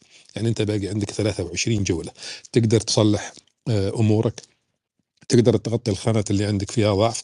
واعتقد الاهلاويين متفقين، انا عشان اختصر بس الكلام، الاهلاويين متفقين انه انا عندي 3 خانات عندي فيها نقص واضح او يعني خلل واضح، اللي هي المركز 10 رقم 1 هذا، رقم 2 اللي هو الظهير الايسر، رقم 3 انه ما عندي حارس اقدر اعتمد عليه لو غاب الحارس مندي. فبعض الاخوان طرح حلول انا معها، انه انا اجيب رقم 10 كبير في السن خبير له اسم وما يحتاج اني اجربها او اقول احتمال ينجح او احتمال ما ينجح، زي كل صفقات الاهلي. كل صفقات الاهلي احتمال ينجح واحتمال ما ينجح، ما نعرفه. يعني ماثياس اول ما جانا اللي هو الجناح البرازيلي، صغير في السن صحيح وموهوب، لكن احتمال ينجح واحتمال ما ينجح. اتنقانا نفس الشيء، انزو ميو نفس الشيء. ما عندي اسم انه انا جاي وانا مبسوط فيه وانا مطمن انه حيغطي لي الخانه اللي انا اطلبها. لذلك الاهلي محتاج ظهير ايسر عملاق انه يقدر يحرك الفريق. انا الخانه هذه لو تلاحظون من 3 مواسم وانا اضرب في منها، كل اغلب هزايم النادي الاهلي تكون بسبب الظهير الايسر. ايضا رقم 10، انا جربت في هذه الخانه النحس 5 لاعبين لم ينجح منهم احد. جربت فيرمينو لو تتذكرون، جربنا فيجا، جربنا فراس البريكان، الان نجرب صالح ابو الشامات. يعني انا جربت فيها اكثر من 4 لانه مش مركزهم الاساسي، ولا واحد حينجح فيهم. حاولوا اجتهدوا ولكن لم ينجح. شوف جواو فليكس لما جاء النصر تغير وجه النصر يعني 100%. يعني تقريبا النصر نقله هذا اللاعب نقله نوعيه. وايضا شوف الانديه الاخرى اللي تنافس لديها لاعب رقم 10 تعتمد عليه. فما دام عندك هؤلاء النجوم، حرام زي ما قال الاخ سامي قبل شوي انه انت تنجح في الرياضيات وفي الانجليزي وترسب في التعبير ولا ترسب في ماده سهله. انت كمل عملك، كمل شغلك. معلش انا اقتبستها منه لانه عجبني المثل. فعلا انت لما تعمل عمل جيد كمل شغلك، كمل فريقك الاعرج اللي لا زال انه يلعب بخانات فاضيه. الظهير الايسر ايضا انا جربت فيه 5 لاعبين. شوف الانديه المنافسه مين الاظهر اللي عندهم، سواء هرنانديز او غيره او غيره، لاعبين سوبر. اذا كان هداف الهلال الان من ضمنهم الظهير الايسر. هذه الانديه اللي تبغى البطولات. اما انا جربت عبد الله العمار، جربت سعد بالعبيد، جربت زكريا هوساوي، جربت عبد الاله الخيبري، جربت دامس، والان صرت ارقع بمحمد بكر المسكين اللي انا ظلمته في خانه غير خانته. شوف اليوم محمد بكر قدم مستوى يستحق عليه الاشاده الاهلاويه ومن كل الرياضيين. لاعب صغير في السن، ما تجاوز عمره 21 سنه او 20 سنه، ما حسسني انه الاهلي فقد ايبانيز. هذا لاعب عملاق، حرام انه انا اضيعه زي ما ضيعت لاعبين سابقين كانوا مواهب عندي وصرت انقلهم من خانه الى خانه لحد اللاعب ما فقد هويته وفقد تركيزه وفقد تميزه في خانته. فانا خسرتهم هؤلاء اللاعبين بدون ذكر اسماء. لذلك انا عشان اختصر بس، الاهلي محتاج لاعب رقم 10، محتاج ظهير، ومحتاج حارس مرمى. الآن اليوم متاح عندي في السوق المحلي الاختيارات قليلة، بس أنا محتاج حارس محلي. إذا نعود لأبو لطيفة محمد العويس الوفي مع النادي الأهلي، واللي أعتقد قدم تضحيات كبيرة، وإحنا بالمقابل الأهلاويين قدموا تضحيات كبيرة من أجل هذا اللاعب. أتمنى أنه يعود اليوم في ظروف أفضل، في يعني الأهلي مقبل على بطولات. فأنا محتاج محمد العويس، وبإذن الله أنه الأهلاويين يفكرون في هذا الخير. محمد العويس محب للنادي الأهلي، مخلص مع النادي الأهلي، واليوم هو يلعب في فريق اعتقد انه اقل من مستوى محمد العويس مع احترامي للعلا يعني. فالاهلي اليوم لازم يجيب محمد العويس. الحراس البقيه ما عندي خيارات انه اقول جيب الحارس الفلاني، ما في. اليوم كلنا يدنا على قلوبنا من الحارس، مع احترامي لعبد الرحمن الصامبي، ايضا لاعب صغير في السن، الفرصه امامه، لا احمله فوق طاقته. ليس ذلك الحارس الموهبه عشان انا اقول عمره 23 سنه ويقدر يعطيني، ليس موهبه كبيره، مجتهد وممكن يؤدي 40 50% من المطلوب، لكن في المباريات الكبيره قد يخذلك، قد يخسرك بطولة، قد يطلعك من مباراة مصيرية، أو قد يطلعك من بطولة نهائيا. اليوم الأهلي لو خسر فهو عمليا خارج المنافسة نهائيا على الدوري، لأنه حيكون بينك وبين المتصدر يعني كم 13 نقطة. اليوم لا، ما بيني وبين المتصدر 6 نقاط. يعني أنا اليوم النصر 31، حتى الهلال لو فاز بكرة 32 أو بعد بكرة عند الهلال 32، أنا 25. يعني فيه فرصة، وخصوصا باقي 23 جولة. أنا أقول ألف مبروك للأهلاويين. الرسالة اللي أنا أقدمها لإدارة النادي الأهلي، وهي مطالبات بصفقات نوعية وليست كثيرة، هي 2 3 خانات فقط لا غير. ركزوا على هذه الخانات. إذا أنتم مو قادرين، فترى جمهور الأهلي مليان خبرات يقدرون يفيدونكم، مهتمين بالأسواق، الأسواق الانتقالات واللاعبين، وعندهم فكرة. اليوم أنا يعني خلنا نسجل ملاحظة إنه الأهلي ما لا يعاني في مركز رأس الحربة، كان يعاني. إيفان توني جيد ومهاجم عملاق، ويعتبر من أفضل، هذا طبعا تقييمات عالمية، من أفضل 20 رأس حربة في العالم إيفان توني، وهو المهاجم الثاني في منتخب إنجلترا. بعد هاري كين. فلذلك ما المشكلة في إيفان توني؟ قد تكون المشكلة في طريقة اللعب، قد تكون المشكلة سوء طالع، لكن كمهاجم، مهاجم بمواصفات عالمية لا أحد يختلف حوله. فأنا مشكلتي ليش تروح تجيب برازيلي مهاجم؟ أوكي، إذا عندي اكتمال في جميع المراكز هذاك الوقت ممكن أجيب مهاجم احتياط لإيفان توني، أو أجيب لاعب احتياط للاعب ثاني، لكن أنا عندي خانة أساسية فارغة ما عندي فيها ولا لاعب، لا محلي ولا أجنبي، يعني على الأقل يؤدي 70-80% من مستوى المنافسين عشان أقدر أصارعهم جميعا. اليوم الأهلي قدم لي شخصية رغم النقص ورغم الأمور الأخرى اللي يعني كلنا متوقعين الأهلي ما يقدم ذاك المستوى، ومعذور لأنه أنا عندي لاعبين صغار في السن وعندي الخبرات واللاعبين النجوم غايبين، عندي 4 ركائز أساسية غايبة، ولكن الأهلي كسر كل الظروف وتحدى كل الظروف وانتصر والحمد لله. إذا الأهلي دخل في المنافسة عمليا، وننقل الرسالة لإدارة النادي الأهلي: عليكم مسؤولية كبيرة بإكمال نواقص الفريق. هذه الرسالة، وألف مبروك لجميع الأهلاويين، وما أبغى أطول أكثر من كذا. شكرا أبو خالد، مبروك لك وشكرا أخوي للجميع. إبراهيم، شكرا. الله يحفظك. شكرا لك حبيبي ملك، الله يديم أفراحنا. أبو محمد حياك الله، مبروك. مبروك هذا الانتصار، يعني فريق يفوز على القادسية 3 مرات، يرجع مع الهلال، يهزم الاتحاد، يهزم النصر مرتين. ما هذا الأهلي يا أبو محمد؟ أسعد الله صباحكم جميعا، ودامت أفراحكم وانتصاراتكم. صباح النور. الأهلي يؤكد ما كنا تحدثنا عنه سابقا، أنه يكتنز شخصية البطل، والأهلي لا يمكن أن يكسبه إلا الأهلاويين إذا أرادوا ذلك. أما قوته وعنفوانه فهو دليل تواجده المستمر وحضوره متى ما أراد. كل النقص اليوم كان عبارة عن زيادة في معتقده الفني وفي حضوره الذهني وشخصيته. ثقافة الفوز التي يكتنزها ما زالت مستمرة ومتواجدة. في بعض المباريات للأسف الشديد تخذله انطباعاته الذاتية والأنية للمباراة، وبالتالي يخسر دون أي مبرر كما كان في الفتح. لا أعتقد أن جل الأهلاويين اليوم كانوا ينتظرون أكثر مما قدموه من عطاء حضوري بقدر ما كانوا ينتظرون أكثر منه، باعتبار أنه الثقة المفرطة التي كانت متواجدة بين المدرج وبينهم هم سيدة الموقف. أنا أعتقد بل وأتمنى أن ترتقي الإدارة لمستوى هذا الطموح، وأن تساعد الفريق في إيجاد نواقصه كما تحدث الأخوان. هذه النواقص أنا أعتقد أن المدرب قادر على معرفتها، وبالتالي اكتناز الكثير من القوة في حضوره.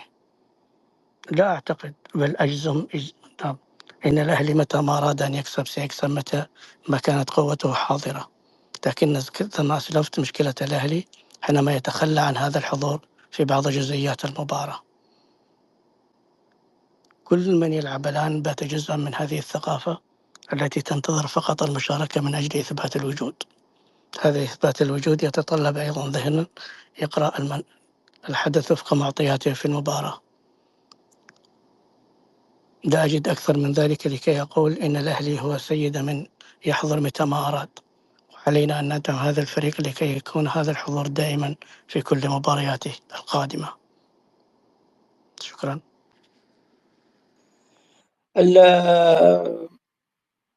في حاجات اليوم حصلت في المباراة. طبعا احنا اليوم عندنا ظرف، بنجيكم عند جنبكم في نجران، بنقابل الأخدود. يعني السنتين اللي فاتت احنا فايزين عليه مرة وهو فايز علينا مرتين، متعادل مرة. المباراة في عرضه، انت تروح بنقص مضاعف اليوم. يعني عندك أبو الشامات، عندك علي، عندك المحور، وزياد الأبانيز ثاني مباراة حيتوقف، حيصير عندك مهمة صعبة، وانت أساسا عندك إشكالية وانت بنجومك. ممكن يفسد علينا الطموح اللحاق في الدوري. انت كيف تنظر للمباراة القادمة وسط الظروف دي، ومن خلالها كيف ثقافتك مثلا اللعيبة ايش تقول لهم بحكم انك اعلامي؟ واحد زي ابو الشامات اخذ كرت مجاني. علي انت الكابتن، يفترض الالتزام، يفترض الثبات، يفترض تحرص على فريقك ايش عنده من استحقاقات قادمة. وقت المباراة دي كانت ممكن افقدها انا المسؤولية اللي اليوم احرجتنا في مباراة ممكن تفسد علينا هذه الفرحة. ابو محمد تفضل. أنا قلت لك إن مشكلة الأهلي في بعض المباريات أنه لا يكسب نتيجة عدم قدرته هو على عدم الكسب، بمعنى لا يكون حاضرا. هذا الحضور يتطلب تواجد ما يسمى بالبيئة التي تحفز على العمل. نحن لعبنا اليوم بنقص غير متوقع كبير جدا، مع ذلك انتصرنا. لماذا هذا الانتصار؟ لأن التهيئة كانت قوية جدا. هذه التهوية لا أتمنى أن نفقدها، لأن قابلنا المتصدر النصر، وبالتالي علينا أن نفقدها من الفرق الصغيرة. مشكلة الأهلي في الفرق الصغيرة أنه لا يكون بذات الحضور الذهني أو الاستعداد النفسي أو التهيئة القوية. هذا يتطلب من الجهاز الفني والإداري أن يكون حاضرا في كل المباريات، ويعطي كل المباريات حقها في الانتباه والالتزام، سواء كان الالتزام البدني أو الفني أو حتى الذهني. نحن شاهدنا اليوم في لعبة الأهلي قوة متمكنة، كل لاعب يريد أن يؤكد أنه هو الأجدر بهذا المنصب أو هذا المكان، وبالتالي قدم كل ما يعمله. عملية النقص في الأهلي الآن تزيده أكثر قوة. لا أعتقد أن أحد كان يعتقد أن الأهلي سيكون بهذا العنفوان اليوم في وجود هذا النقص، لكن أيضا بهذا النقص استعد. ولذلك بعض النقص قوة يعطي انطباع أنك لابد أن تتفوق على نفسك قبل أن تتفوق على الفريق الآخر، وهو ما يعني أنك لابد أن تستحضر كل أدوات القوة. في مباراة اليوم كان الاستحضار لهذه القوة كامل جدا وبنسبة عالية جدا. في كل المباريات المفترض أن يكون هذا الحضور أو هذه التهيئة متواجدة، ولا تفقد في مباراة دون أخرى.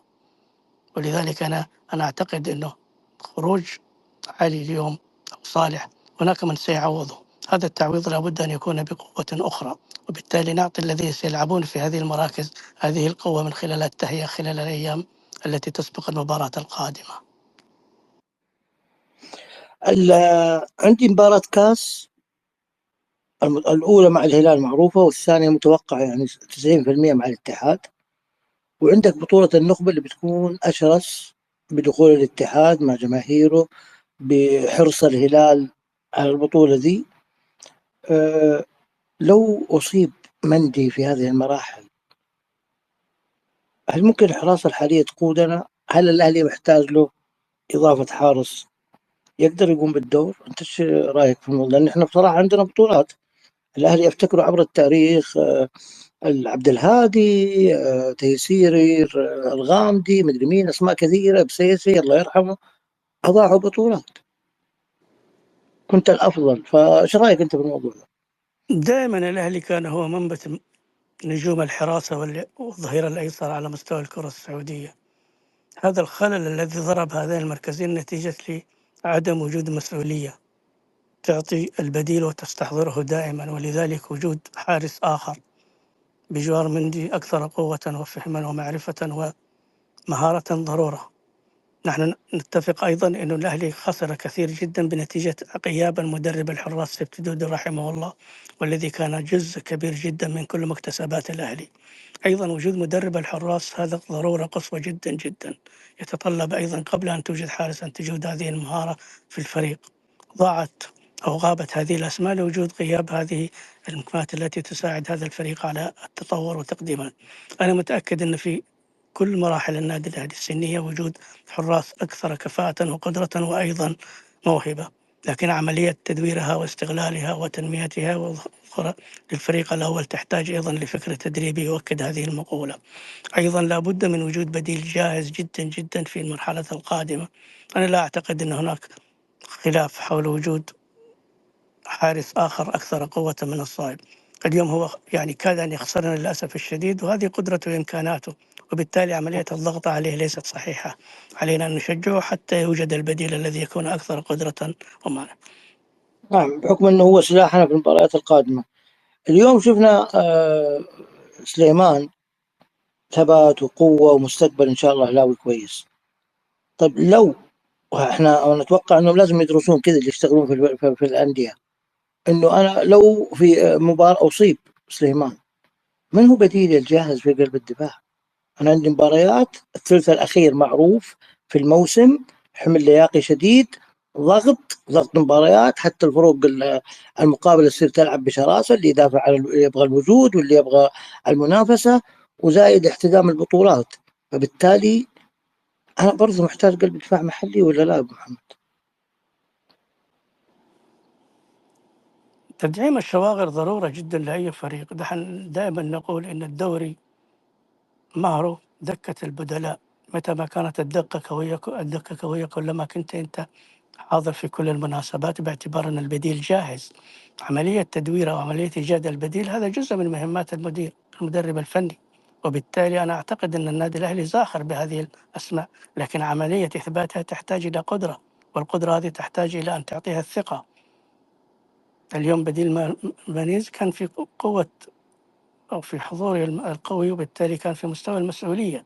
هناك الكثير والكثير جدا أنا متأكد موجودين في ردهات النادي، لكن عملية إيجاد الثقة فيهم هذه ضرورية من المدرب نفسه، وبالتالي أنا أعتقد أن النادي الأهلي مكتنز بهذه الأسماء، فقط تحتاج الثقة والدفع بها في المباريات.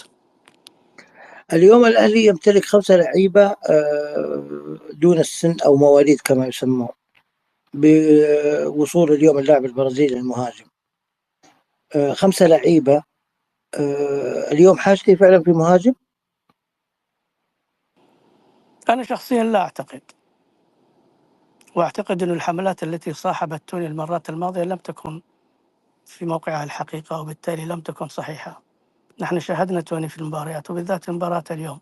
نحن هناك نعتقد أن لدينا مراكز أكثر أهمية من مراكز الهجوم، وبالتالي الأولوية هنا فكر على المدرب أن يجده، وليس عمليات فقط تعبئة أسماء أو استقطاب أسماء لمجرد الاستقطاب. أنت الآن لديك فريق قوي جدا جدا ومتمكن ويملك شخصية البطل، فقط عليك أن تدعم هذا الفريق بعناصر مفيدة في مراكز أنت تحتاجها، وليس مجرد زيادة إعداد فقط. لا، أنت محتاج ما يسمى بالضرورة. الضرورة والأولويات عليك أن تؤكدها وتحضرها في كل المباريات، وليس بعملية فقط استدعاء أسماء لمجرد الأسماء.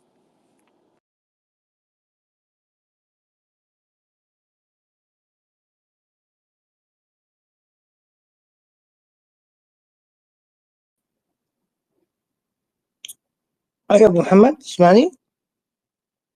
تفضل. أي. إجابتك دي كانت مهمة، وكان عندي والله سؤال مهم جدا في نقطة إنه هل الفوز اليوم يجعل مثلا المدير الرياضي والمدرب لهم ضغط أكبر على التنفيذية، ولا لا والله بيكون في وجهة التنفيذية لا أنت كويس ممكن ما تحتاج كثير؟ أنت كيف تقرأ الفوز ده؟ في الإدارة أحد أبرز أدواتها أن تكون حاضرا في الموقف، بمعنى أن دائما مكاسب تعطيك انطباع للاستفادة أكثر لمكاسب أكثر، بمعنى تتفاعل مع شخصية الإدارة أو شخصية الفريق. الأهلي اليوم قدم إنجاز جميل جدا للإدارة، بمعنى أننا نحن نسير في الطريق الصحيح. هذا الطريق دائما يحتاج إلى تمكينه أكثر وأكثر بإيجاد الكثير جدا من الطاقات والكفاءات لمزيد من النجاح. وعلى فكرة هذه السياسة كان يتبعها الهلال بفكر مسبق جدا. الآن الضغط على الإدارة أنك أمام هذه المكاسب لابد أن ترتقي بمستوى عملك للحضور، أن لا تكون أداة سلبية أو أداة ضعف، لا، أن تكون أداة قوة، بمعنى استحضار الأقوى للقوة، وبالتالي تمهد الطريق لنجاحات أفضل. النجاحات هذه طبعا في الأخير هي مكسب للإدارة. الإدارة فكر، متى ما كان فكرك استباقي تسابق الفريق في الإنجاز أو في النجاح، أنت هنا تستحضر كل أدواتك، بمعنى أن تكون حاضرا في النجاحات. وأنا أعتقد أن هذه المكاسب ستعطي الإدارة أيضا قوة لمكاسب أكثر في البداية أو في المواسم القادمة. نتمنى أنه يستفيد المدير الرياضي والمدرب من الانتصار ذا، ويقدرون يشكلون ضغط أكثر على التنفيذية، يحققون لهم الأدوات اللي حتساعدهم. اليوم هم ممكن يحققون معجزة. أنا أتصور الأهلي لو يعني اشتغلوا له شغل كويس، يعني جعلوا صانع لعب على مستوى، وتعزز بحارس محلي، بقلب دفاع محلي، بتعزيز في الظهير الأيسر بشكل أقوى، تحسبا لغياب مثلا زكريا، أتوقع الأهلي ممكن يكون قوي في الثلاث البطولات. ما في أي موانع اليوم عند الأهلي، لأن الروح والرغبة. أنت اليوم تفوز على القادسية 3 مرات، فريق بحجم القادسية مصروف عليه في 3 بطولات مختلفة، تطلعوا من البطولتين وتهزموا في الدوري. والنصر اللي سمعنا الإعلام كله يصرخ أن النصر المفروض تكون كل البطولات له، أعطوه كل البطولات وانصرف عليه صرف غير طبيعي. نشوف النجوم اللي عنده الإضافات اليوم، الطرف اليسار، ونشوف فيليكس، ونشوف العالم، دول أسماء كبيرة جدا يعني أسماء كبيرة جدا وقوية. ومع ذلك اليوم في تصريح المدرب جوسيوس قال إننا في الشتوية سنغير، هناك تغييرات، هكذا قال بالنص. وهذا يدل على ما يسمى بفكر الفريق. أنت لا كمدرب، كفريق فني أو كهيئة فنية أو إدارية، أنت لا تنظر للمباريات، لا تنتظر لموقعك، أنت تنظر للموسم القادم أو المباريات القادمة، ما الذي أستطيع أن أقدمه. أنت هنا تمهد للفريق النجاح. خوسيوس اليوم كان صريح، قال مع هذا هو متصدر ومع ذلك انتصاراته وكلها، ومع ذلك يريد أن يغير. أنت الذي تقل منه في الإمكانيات، ما هو تفكيرك للقادم؟ لابد أن يكون التغيير حاضر. التغيير هذا أن يكون أولويات. ما هي أولوياتي؟ ما هي مراكز الشاغرة التي أستطيع فيها أن أؤكد هذا التميز أو أؤكد هذه الشخصية، شخصية البطل، علينا أن نستحضرها. وبالتالي هذا هو جزء من العمل الإداري. أنا لا أنتظر الفريق، أنا أبحث إلى مستقبل الفريق جالس يقدم إنجازات، إذا أنا أبحث عن إنجازات أخرى. هذه الإنجازات تتطلب أدوات، علي أن أستحضر هذه الأدوات. هذا هو الفكر الإداري. ولذلك أتمنى من الإدارة التنفيذية، من مدرب الفريق، من كل المسؤولين في الأهلي قراءة تصريح مدرب النصر اليوم. مدرب النصر في أول تعثر له قال إنني أحتاج إلى تغييرات وسأغير. طيب أنت المنتصر، لماذا لا تغير؟ لماذا لا تأتي بدعم أكبر للفريق للحصول على مكاسب أكثر؟ كرة القدم ليست ما يسمى بالجامدة، لا، هي ديناميكية متحركة. ما أريده اليوم يتطلب أن أطوره غدا، ما أخسره اليوم علي أن أكسبه غدا. الفوز اليوم أيضا متطلب مني أن أفوز أيضا غدا. غدا يحتاج إلى فكر، إلى عمل، وليس إلى تصفيق وتشجيع ورفع يدي ولا أو تهنئة. لا، أنت كإدارة ليس مسؤوليتك هذا، مسؤوليتك استحضار كل أدوات النجاح. أنا اليوم نجحت، غدا أريد أن أنجح، بالتالي غدا يحتاج إلى أدوات أكثر. هذا الفكر. وعلى الإدارة أن تكون أكثر فكرا وتطورا، وأن تسبق المدرج وتسبق اللاعبين وتسبق كل أمنيات المدرج الأهلاوي بامتيازات أكثر. هذا هو الفكر. نعم، إذا كانوا اليوم مفتوح الجبهة لهم في التنافس في الثلاث البطولات، اليوم قادرين يسوون على الأقل أنهم يكونوا واقفين في الدوري بشكل قوي جدا ومنافسين، وفي المراكز الثلاثة الأولى، والبطولتين الثانية يكون عندهم. البطولتين الثانية على فكرة هي اللي فيها ميدان الحرية للصفقات، لأنك أنت لو جبت صفقتين ولا ثلاث سجلتها أصلا حتقدر تلعبها بالنخبة، ما عندك أي مشكلة. وكاس الملك تقدر تاخذ لك 10، تصفي 10 لعيبة تقدر تغامر بهم في كاس غير الدوري اللي انت حتلعب في 8. إذا الصفقات اليوم ذي هي تبني للبطولتين ذيك وتزيد المقويات عندك. يعني الأهلي اللي أنت تفوز على النصر مرتين، القادسية 3 مرات، ترجع مع الهلال بمباراة ما حصلت للهلال بالتاريخ، ومع مدرب بهذه القدرات تفوز على الاتحاد غريمك، أنت قاعد تحقق نجاحات ما بين الكبار، أنت الرابح الأكبر اليوم على الورق، ورغم ذلك أنت عندك نواقص. تخيل لو الأهلي سالم التحكيم ومتوفرت له الصفقات بالشكل اللي يبيه، يكون ما في أحد موجود. أتوقع إذا هو وسط الظروف ذي السنة ذي، ما أتكلم عن العام، أنا أتكلم السنة ذي، فايز على القادسية 3 مرات، على النصر مرتين، على الهلال والاتحاد. أنت تتكلم عن 8 مباريات، وإحنا نتكلم عن 11 مباراة بس في الدور الأول. إحنا ما نتكلم عن دوري كامل. في 11 مباراة في 11 جولة تقريبا الأهلي قدر يحقق يعني وفي بطولات مختلفة زي كأس الملك قدر يحقق أشياء مرة كبيرة وسط كل الظروف ذي. أنت متهيأ لكل البطولات القادمة والحالية التي تعمل عليها. أنت ليست بينك وبين الأبطال سوى نقاط قليلة جدا، هذه النقاط تكسب، أنت لسه وقت طويل. لكن السؤال، هل الفكر في إدارة الأهلي مستوعب لهذه المرحلة؟ هل هناك تناغم بين الجهاز الفني ومتطلباته وبين الإدارة ومسؤولياتها؟ هذه ديناميكية العمل بين الفريقين أو بين مكونات الفريق. دائما حتكشفها الشتوية ذي يا أبو محمد. نعم، أنت دائما الانتصار يتطلب منك مزيدا من القوة لانتصارات قادمة. لا تكتفي، لا تضع يدك على خدك وتصفق، لا إطلاقا، هذه ليست مسؤوليتك. مسؤوليتك إيجاد البديل المناسب والقوي. أنت في مرحلة تنافس مع فرق كبيرة، الفرق الكبيرة مع ذلك متصدرة وتقول لك إنها ستغير. إذا أنت ما الذي تنتظره؟ لابد أن تكون أيضا في نفس الرتم الفكري، وأن تتطلب الكثير جدا من الجهد وأن تبذل الكثير جدا من الأعمال للحصول على مكتسباتك.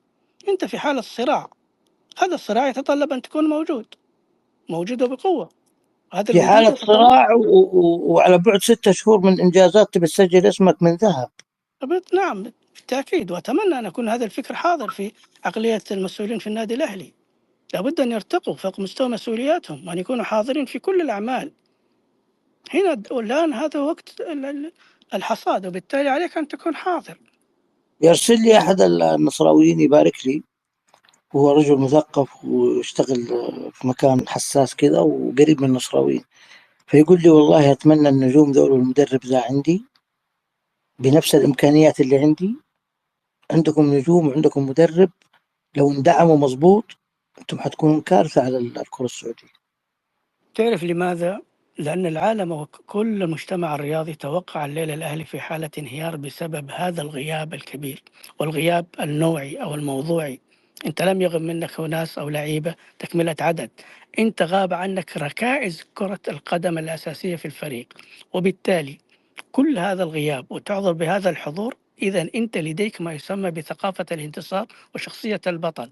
شخصية البطل وثقافة الانتصار تحتاج مزيد من العمل والعمل. يعني أنا الليلة لم أقرأ لأي من المدرجات المختلفة أي فريق أو أي مدرج نقص من حق الأهلي الليلة، كلهم تحدثوا عن الأهلي البطل. على فكرة والأهلي يقف بكرامته وشموخه وتاريخه ويجندل الخصوم. هناك من يسترزق بسبب تطعيم الأهلي للآخرين، هناك من يستفيد. اليوم الاتحاد انفتح له الباب، الهلال انفتح له الباب، التعاون مبسوط من النتيجة دي. يعني الأهلي حتى يحقق الجلد والضرب ويخلي غيره من الخصوم برضو ينعمون بخيراته اللي سواها اليوم انقلاب.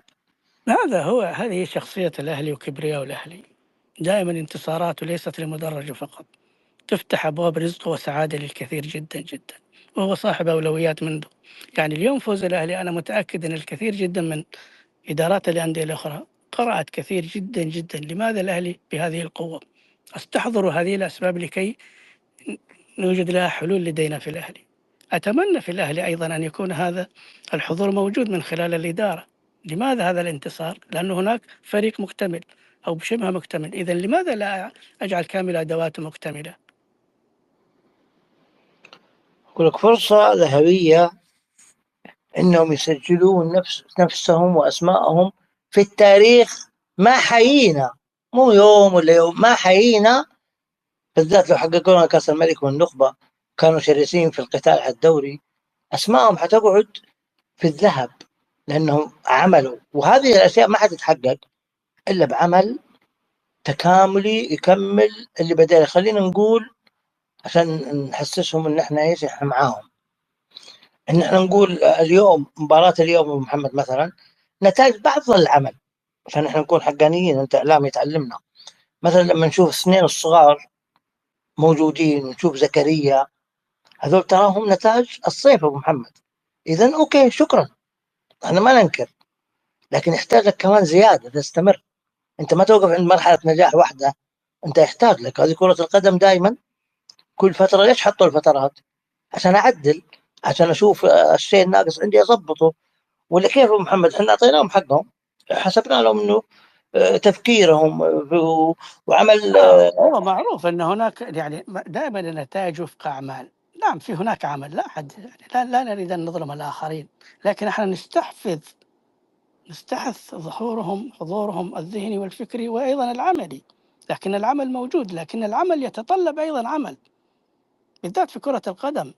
أنت لست واقف على نتيجة مباراة أو بطولة، أنت في حالة سباق نفسي وتحدي مع الذات قبل التحدي مع الآخرين. هذا المكسب أو هذا المكتسب أنت تحتاج إلى مكتسبات أخرى لكي تضيف إنجازات أخرى. العمل موجود، لكن أيضا يتطلب منك أعمال، يتطلب منك جهد، يتطلب منك حضور فكري قاري جدا جدا للأحداث ومتابعها. أين نقاط الضعف وأين نقاط القوة؟ كيف لي أن أغطي هذا الضعف وكيف أنا أزيد هذه القوة قوة؟ هذا العمل الإداري والفني. لكن حكاية أن وجود أسماء تظهر في الفريق هذا ضرورة، لأنه أيضا علينا أن نكون صادقين مع أنفسنا. بيئة العمل في الأهلي خلال الشهور الماضية كانت قوية جدا جدا، وتحدثنا فيها، خاصة مع ظهور السيد بيدرو والمؤتمر الصحفي الذي تحدث فيه والذي فندناه حرف حرف في هذه المساحة. الأهلي هناك عمل فيه، هذا العمل يتطلب أيضا وجود قوة قادرة على استنهاضه أكثر وأكثر. ولذلك أنا دائما أقول، وقلت أكثر من مرة، إن عملية البحث عن الأسماء الكبيرة كمواهب داخل مراحل الأهلي السنية تتطلب حضورها في بعض المباريات التي تحتاجها، تطعيمها وإعطائها الثقة، وبالتالي دفعها للميدان. ستجد من التجارب لها نوع من تحفيز، وبالتالي استكناز ثقافة الفوز في كل مكون من لعيبة الأهلي الذي حضروا. اليوم الذين حضروا الجدد لم يكونوا هم الضعف في الأهلي، بل كانوا هم القوة المحركة للفريق. وبالتالي هذا هناك ما يسمى بعملية استنهاض الفكر لديهم كقوة فاعلة داخل النادي أو داخل الفريق متى ما طلب منهم الحضور.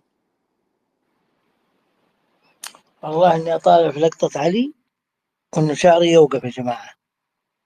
يعني تعطي الرجال كف كذا والحكم يطالع، أنت في مباراة حساسة يا رجل، يا رجل إيش قاعد تسوي؟ وأنت كابتن شايل القيادة والأهلي مو مقصر معك. يعني لا، فرق. لازم إذا أعطاك الكابتنية لازم يكون جالس معاك ويسألك إيش هي الكابتنية، مسؤولية. هذا فكر. أنا أعتقد إذا الأهلي في سنوات مضت كان بيئة له، بمعنى الخروج عن النص في وقت لا يحتاج فيك الخروج. لماذا؟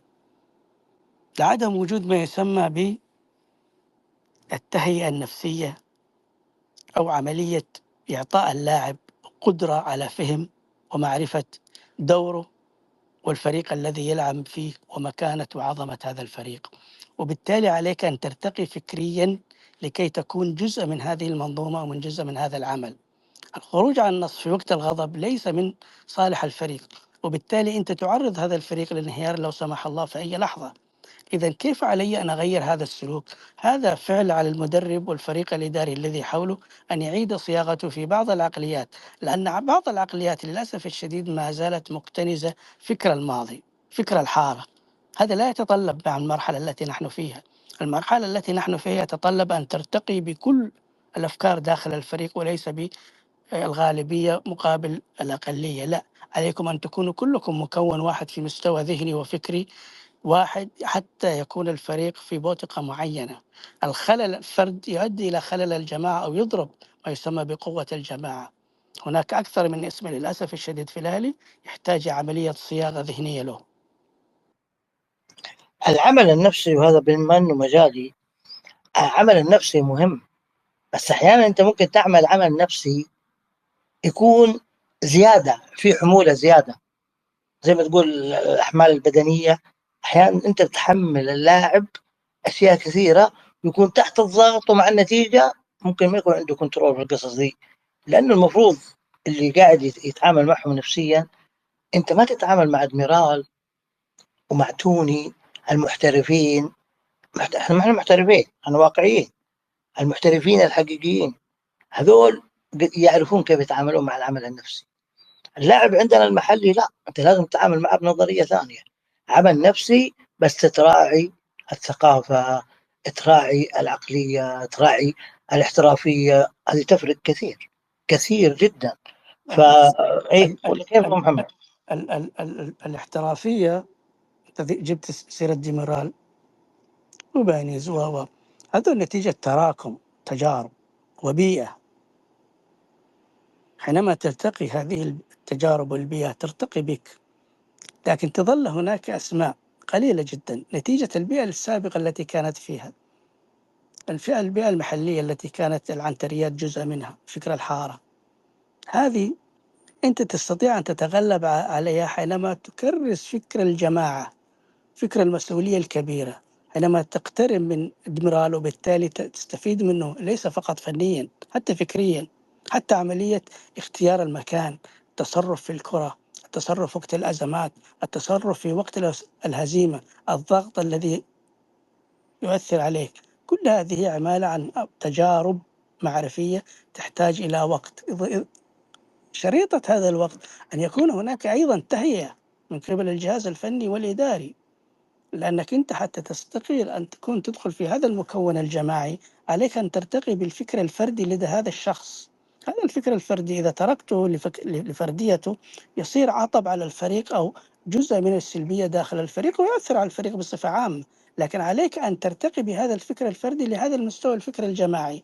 هذا يتطلب عمل، وعلى الإدارة، وأتكلم عن المدرب والإداري الفني، أن يرتقي بهذه الفكر المنفرد وأن يعطيه ما يسمى بالحصص الإضافية في مستوى تحمل المسؤولية.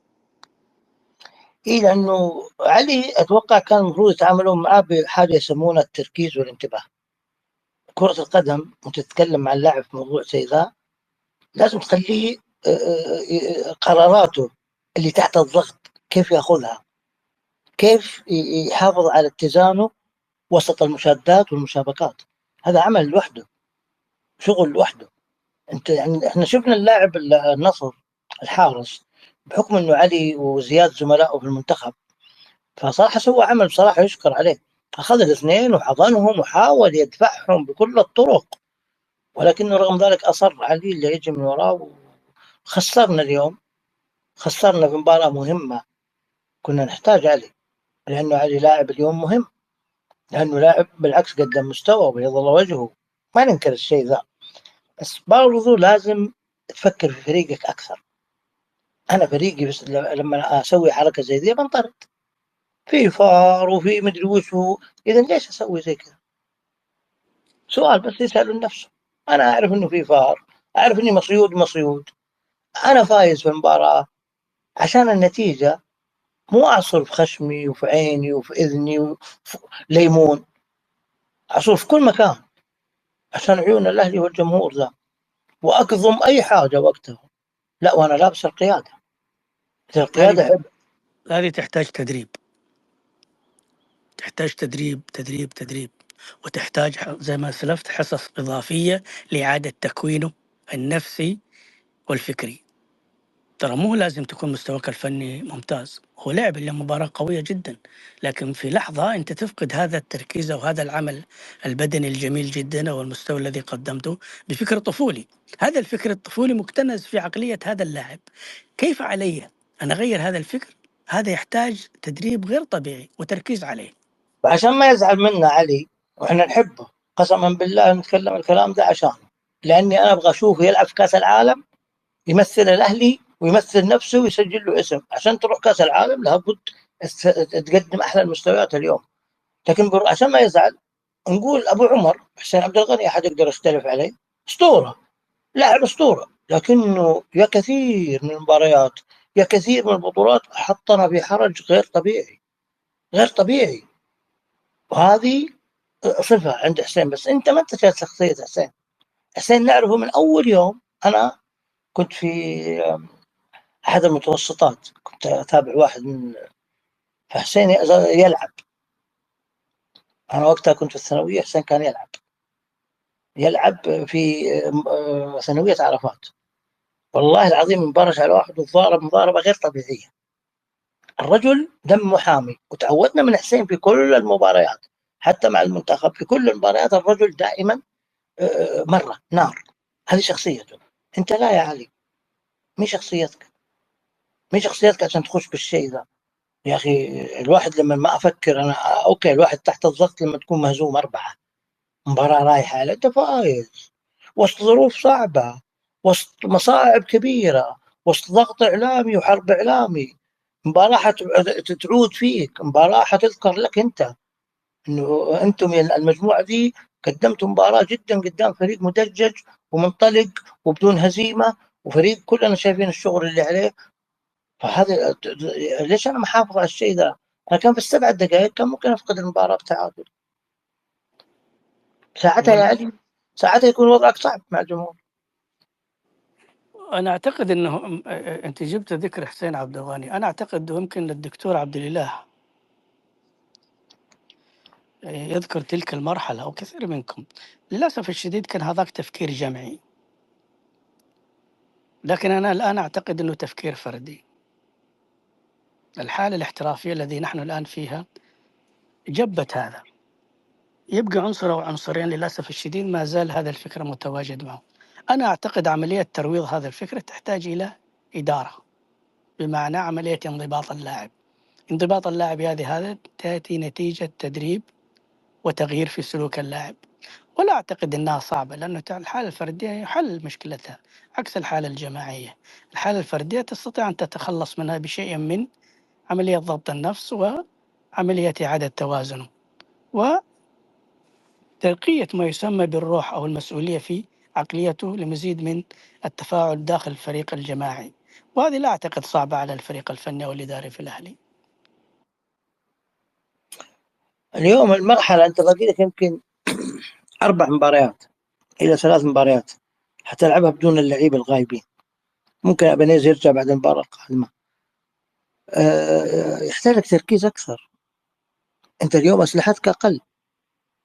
أنت اليوم نقص لاعب أو لاعبين يأثر علي. محمد عبد الرحمن بيروح المنتخب. تخيل يعني المأساة اللي عندنا. تكلم لك عن مباراة الأخدود، صحيح فزنا اليوم لكن دفع ثمن غالي. علي موقف، محمد عبد الرحمن رايح المنتخب،